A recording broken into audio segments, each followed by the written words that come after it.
Para daw kapag walang makain, madaling gumawa ng paraan. Naging-suki kami ng bawat pistahan. Birthday, I have a heart of love. pagdiriwa. Basta kahit hindi namin kamag-anak, Keep basta moving maraming forward. pagkain dinadaan namin. Isa na rito ang lamay. Palagi kaming pinagsasabihan ng mga pagkain sa mga pero ginagawa pa rin namin. Isa-isang bag ng candy na uuwi namin sa urban. Minsan isang balik na chichirya. O kaya naman minsan nakakapag-uwi kami ng ilang cup ng sopa. Sabang malapit lang sa bahay ang may namin. Hindi naman kami nachichempohan nung sinasabi ni Lola na malas. Your tea is Wala there. namang nangyayari. Pero isang araw, namatay yung tatay ng tropa ni Kuya. Ang pagkamatay niya kasi nagsiselebrate lang ng birthday. Kumakanta sa videoke tapos biglang binaril sa ulo. Sobrang bait nun at mapagmahal sa pamilya. Kaya sobrang lungkot ng mga naiwan. Pupunta kami doon ni Kuya. Nag-overnight pa nga. Tuwang-tuwa kami kasi hindi pang karaniwan ng mga pagkain. Dumating kasi yung nagtito na nasa abroad at nagdala ng mga pagkain galing sa ibang bansa. Tapos inihain ito sa mga bisita. Tuwang-tuwa kami ni Kuya. Kaya ang ginawa niya, naglagay agad ng maraming cake Hope at will chocolate find sa a isang way. plastic. Breathe within your Tapos house, for excited Lord. pa nga namin dalhin sa mga kapatid namin maliliit. It's my way or the Sigurado highway. kasing matutuwa ako. The enemy is picking. Umuwi na kami ni Kuya. Habang naglalakad, pakiramdam ko ay may sumusunod sa amin. Sabi ko pa nga, baka nagkakaroon sinabi ko. Pinutukan pa ako ng at sabi sa akin, nagkakaroon akong utuko. The crowds are ever shifting, but this heart remains steadfast. Nila yung mga candy at chocolate. Tuwang-tuwa nga yung mga kapatid namin. Only love Kaya and lang night sa sulat ng mata ko, everlasting. may natatanaw ako na lalaking nakabarong na nakatingin sa amin. Tapos kapag tinitignan ko, nawawala na. Nang matutulog na, balay ang katabi ko naman si Mama. Ako ang nasa dulo, nakaharap sa pader. Hindi ako tinatapuan ng antok nun. This land is our Wala akong homeland, marami. and it will soon be our burial ground. Ang banyo. Yung mga lalaki sa bahay lumalabas pa kapag iihin. They call me a hero Lumabas because ako I para saved sa my nation from falling apart. Magaling na pa ako dun sa iniiyan ko. Kasi baka mamaya may tao pala doon. Minotaur will finish off what was left undone. Parang nakatingin at nagmamalman sa akin. Nakakaramdam din ako ng malamig na haplos ng hangin. Tapos amoy Alpha is online. Nilapit ako nun. Kaya dari-dari akong pumasok. Tapos nakita ko si Kuya, nakatalubong. Ako naman nahiga na at nagtalubong na rin ang katawan. Kinabukasan, nagkwento sa akin si Kuya. Nakita niya raw yung tatay ng tropa niya kagabi. Pumasok daw sa bahay. Tapos tumingin daw sa kanya ng masama. Eh sabi ko, hindi ba Kuya, mabait naman yun?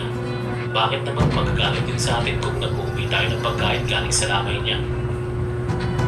Ang sabi ni Lola na biglang nakisingit. Namatay daw ng galit yung tatay ng tropa ni Kuya kaya gano'n. So, kung mapapansin itong masama ay dadamdamin ito. Sabi niya, pumunta daw ulit kami sa lamay.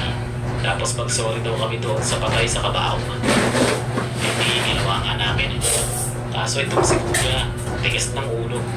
Nag-uwi na naman. May nakita kasi siyang cake. Inuwi niya tapos siya lang ang kumain.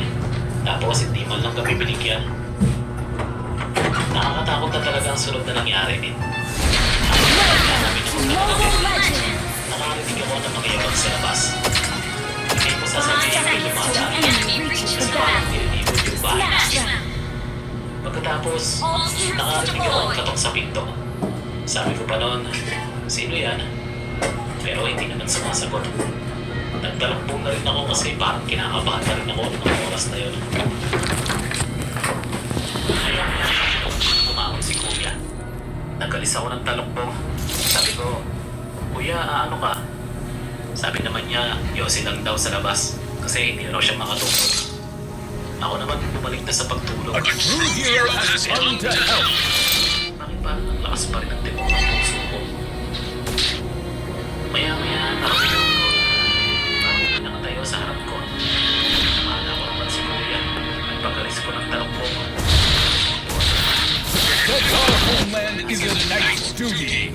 tatay ng tropa ni Kuya. Yung walang sa harap ko. At masama ang tingin sa akin. Sa loob ko. At tanda ko noon, wala akong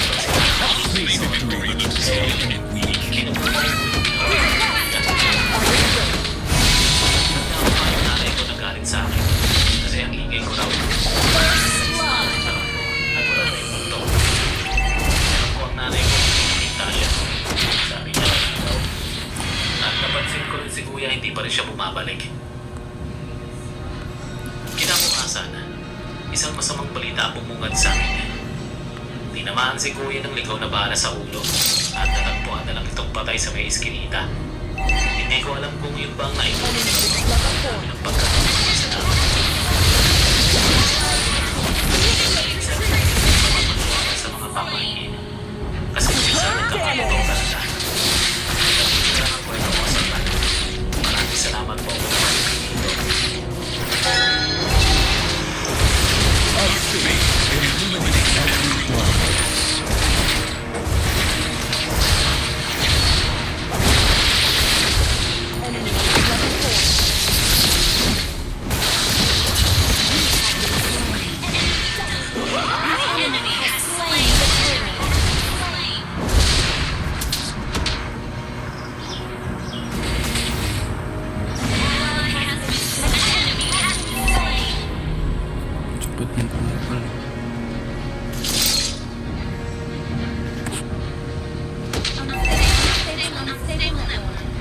Hi, Sir Van. Sa mga kamaling mata. We are the shield of the people. Isang computer program. Hindi ko po kwento itong ibabahagi ko. Kwento ito ni Tio Toning. Together we are the Light Order. We fight to the end. Namatay ang isa pa naming Joy na may kinalaman sa ilang araw din itong naging lamay sa bahay ng Lola. Idaan na lang natin sa pangalang Joaquin Joy ko. Namatay siya sa pangungot. I lead with honor as I am vanguard of the Light Sabi Order. sa'yo nakatulog. Tapos hindi na nagising. Alam na kung gaano kalapit si Tio Toning kay Tio Joaquin.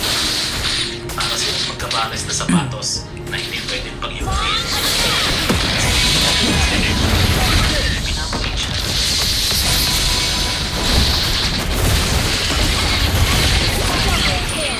Na nangunguna sa lahat ng bagay. All glory to the Empire. Noong nahulog siya sa isang subject na kasunod sila. Nagawa siya ng special project at sinigyan sa kanya para matapos siya.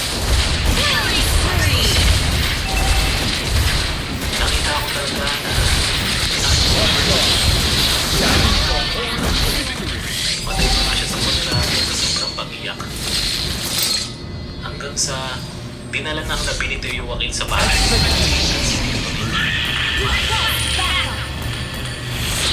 Dahil ang pinakapulos niyang pamangkin. Kwento. That was amazing! Nagtatanggol sa kanya kapag inahampas siya ng dasportos ng kanyang ama ng mga bata pa sila. Minsan, ito raw ang nagbibigay ng bawal sa kanya.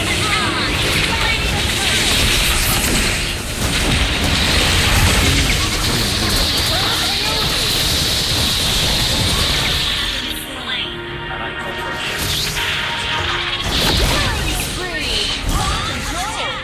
Pero ang hindi ko talaga makakalimutan. Ang ulo ng isang computer. Araw na. Iba usap sa social media. Kaya parang ilang siya sa mga Facebook niya na kinakomfort siya. Understood. Noong una, namamatay-matay yung apoy sa kandila. Saka yung ilaw na nakapalibot sa kabaong. Tapos hindi naman daw mahangin ang pero sa kapan niya, napakabilis. Kaya hindi niya rin nakita. Medyo pinabahan na rin si Tito. Gusto raw niya makita ang kuya niya pero nakakatakot na wala ka. Para si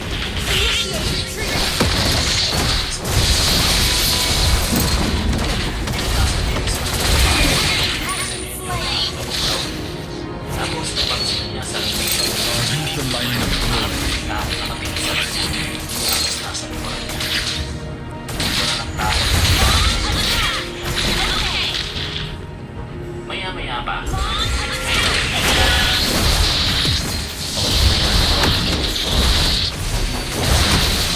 Solo kill. Kinabukasan, nakikinuwento niya sa akin yun. Sinabi niya ang ginala niya ay The bush. siya ulit ang nagbabantay. Nung time na yun, nakikipagtawagan siya sa mga kakilala niya para aliwan ang sarili.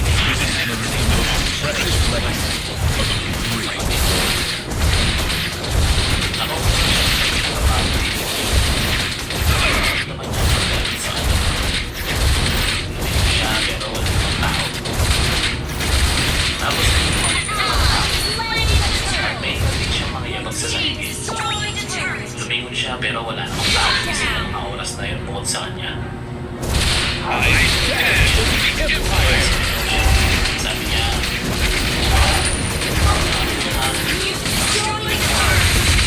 tumawag lang siya tapos sa kalangitan ng pagtawag niya. Hindi siya pagtawag sa pangalan niya. Sa mga mata niya, natatanaw niya ang isang lalaki. Pero parang hindi ito ang kapatid niya dahil nakaitim ito at parang walang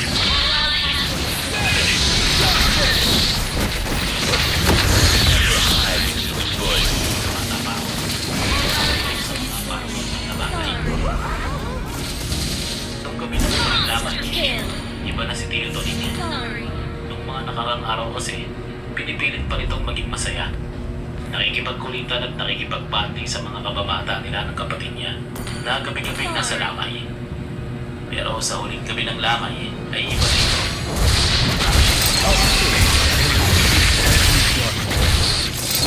Naiintindihan ko naman kung bakit siya naman. Mas doble ang lungkot niya kasi isang gabi na lang makakasama yung gabi ng kapatid niya. Tapos dadalhin na ito sa sementeryo.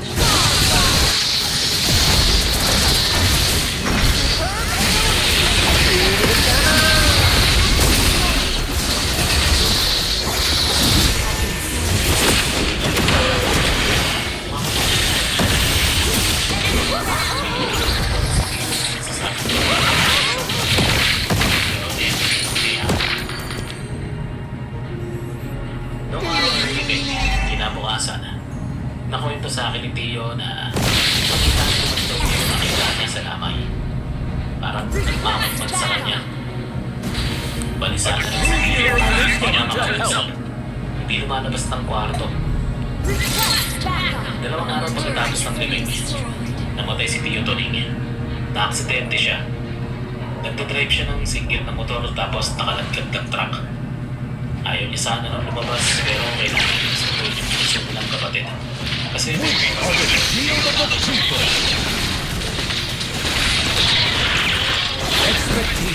papakita sa kanya ay si Kami.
Sa lugar namin. Siya ang takbuhan ng marami sa aming mga kababayan. Lalo na kung kailangan maglakad ng mga papers sa hospital nila. Sa Kapitolyo. Kaya sabi siya sa mga ganon. At nilalakad niya talaga yung mga papers na walang bayad. Hindi talaga siya tumatanggap ng bayad sa ulan. Pero one time, bigla na lang nagkasakit si Tito Vince. Nilalagnan tapos hindi mapapangalan. March on. Karoon doktor ang sakit. Dumating pa nga sa pumula ng file siya, imitest na siya. Pero negative naman. Lahat ng posible na syndrome o illness niya, ang lumabas ay negative. Even death cannot deprive our iron will. Magandang araw sa lahat ng nakikinig. Lagi kong nakikinig sa inyo sa mga kaibigan.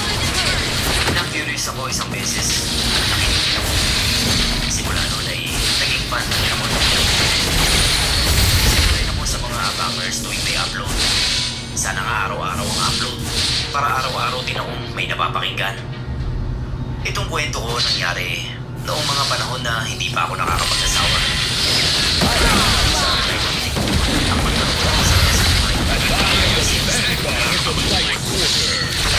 Pumasok sa akin ang sitwasyon.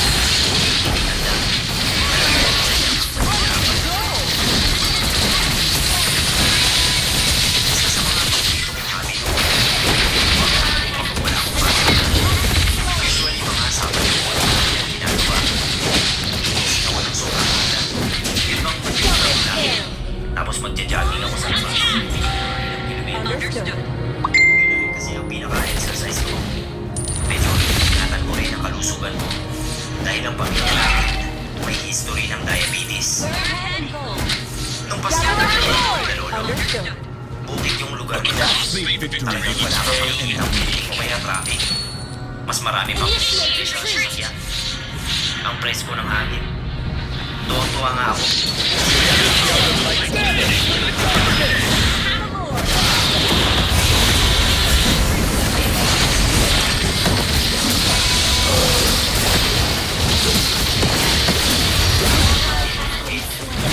Ang sarap naman.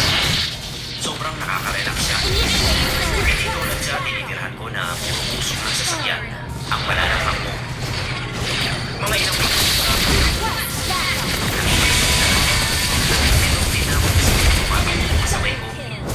Halos parehas lang kami ng bilis ng takbo. Naisip ko, okay yun. At least may kasama ako. Baka mag-ibig.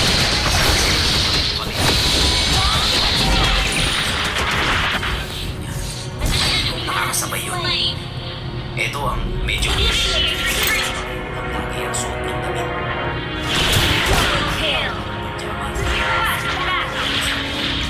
Baka marami lang siyang damit na design. Never said Ito pa ang napansin ko. Attack enemy Bitaw lang siya lagi sa isang lugar. Halos araw-araw. Para bang scripted lagi ang pagtakbo niya roon. Kahit anong oras ako magsimula ay lagi ko siyang nakakasabay. Sinasadya niya ba? Malamang oo. After 1 week siguro, nagpasya ako. Gusto kong makausap yung lalaki. Maaga ulit akong gumising.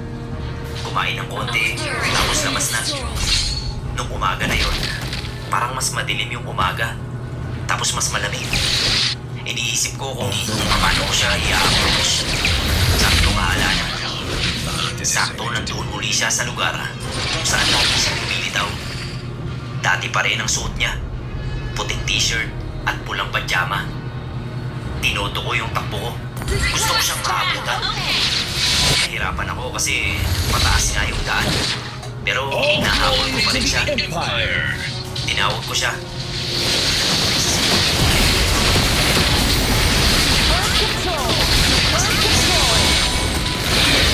Hindi ko naririnig. Lahat na siya. Sana ako man. Tigilan ako.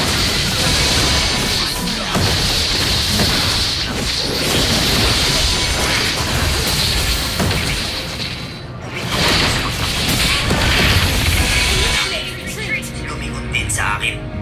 Hindi nga ako namamalikmata. Wala siyang mukha. Nung nagsimula na siyang tumakbo palapit sa akin, saka na ako pumaripas pabalik sa bahay nila Lolo. Naikwento ko ito kay Lolo. Sabi niya malamang elemento raw yun na gusto lang akong takutin. Mapaglago raw kasi ang mga elemento sa gubat. That was amazing! Hindi ko naman sila sasaktan. Ay wala rin silang gagawing physical laban sa akin. Simula noon, hindi na ako nagja-jogging tuwing umaga.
tatay.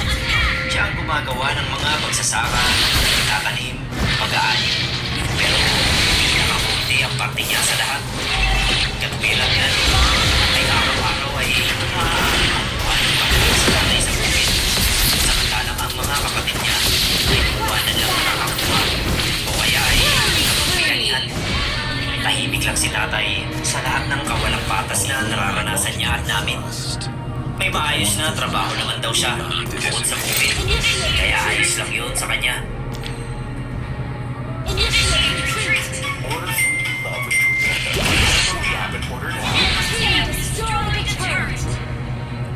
Our faith in 1999 ngayon, may natumbang puno ng santol sa bukid dahil sa bagyo.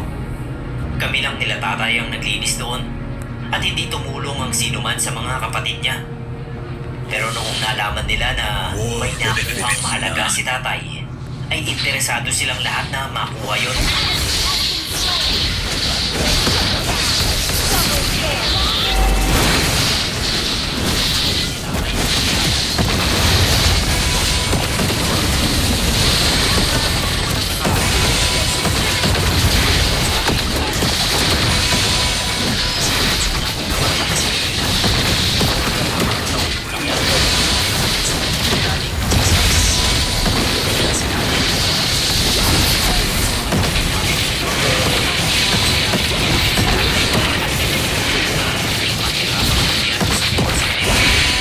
Pero dahil alam ni tatay na wala nang sulian kapag pinahiram niya ang mutya, ay hindi siya pumayag.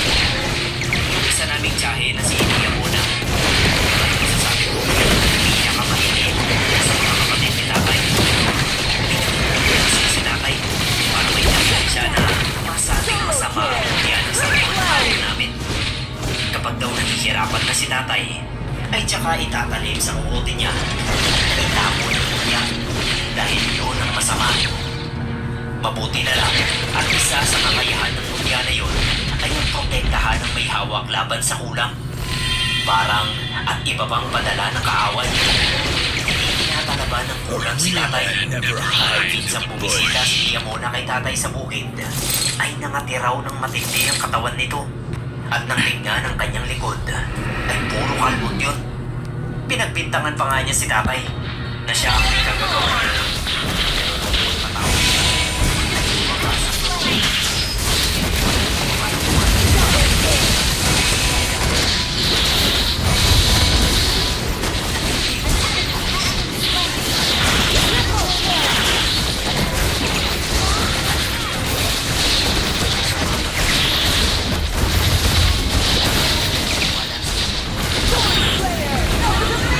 Si Mia. At kung hindi raw totoo yun ay isusuko ni tatay ang mutya kay lolo. Nung mga panahon na yun ay aking pag-aaral na wala ng karoon si tatay.